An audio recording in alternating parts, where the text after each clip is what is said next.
یو ځل بیا جی کوم ځای کې زمونږه قرآن مجید هغه محفوظ کېږي هغه ځای کې یو ځل بیا زه ولاړ یم لکه شان مسله ده نو تاسو به مهرباني کوئ دا ویډیو لږ وګورئ صحیح ده دا چې کوم قرآن مجیدونه راغلي وو زویب شوي هغه ماشاءالله دې ته کپړه میلاو شوې ده کوم کفن چې ورته مونږ وایو هغه ورته میلاو شوی دی دا چې کوم قرآن مجیدونه ډېر سیټه پراته دي د دوی سره په کور کې هم ډېر قرآن مجیدونه پراته دي دا جنابو د کپړې د وجې نه پاتې دي کپړه نو تاسو مهرباني وکړئ څومره چې کسان دي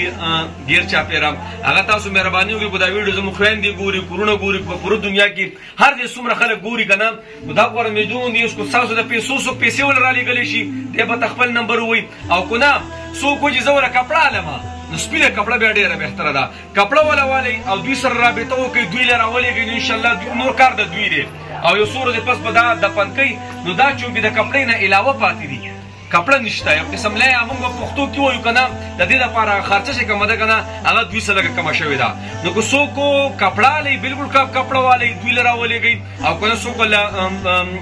پیسې رالېږئ نو بس جناب په دې زموږ ټولو یو کتاب دی جي په دې کې ما ته خپله مرسته کوو نو تا داسې وکړئ یو مختصر خبره ورسره وکړئ او خپل نمبر ورته ووایئ صحیح صاحب دی بسم الله الرحمن الرحیم ټولو ملګرو ته سپیشل سلامونه ملګرو دا کوم مخامخ چې تاسو ګورئ دا د امیر صاحب د دې نه مخکې یو ویډیو کړی د هغې ویډیو په ذریعې باندې موږ له ډېر زیات قرآن پاک راغلل د یو ځای نه بل ځای نه نو دا کوم قرآن پاک چې پراته دي دا اوس بلکل تیار پراته دي دې ته موږ خپله کپړه ښکلې مزېداره ورکړې ده عطر هم ورکړي ده مزېدار ګلونه پرې لګولي سبا نه انشاءالله د اچن منډلي دفن د انشاءالله دا محفوظ شي او دا دې طرف ته چې کوم پراته دا په بوجو کې همدغه شان به یو قرآن پاک په دې بوجو نه راوځي او دې ته به سپینه کپړه ورکړل کېږي عطر به ورکېږي او دا محفوظ کېږي نو د دې ویډیو مقصد دا دی چې چا کله زویب قرآن پاک او سپاري نو تاسو مونږ چې پر اسکرین باندې کوم نمبر یې منشن کړي په دې باندې مونږ سره رابطه وکړئ تاسو خپل نمبر ووایئ او زما د موبایل نمبر دی 0343 92 91 او 0343 او چې کوم کسان د ملکان نمبر دی هغه سلیم بھائی سره رابطه وکړي د سلیم بھائی نمبر دی 0348 320 477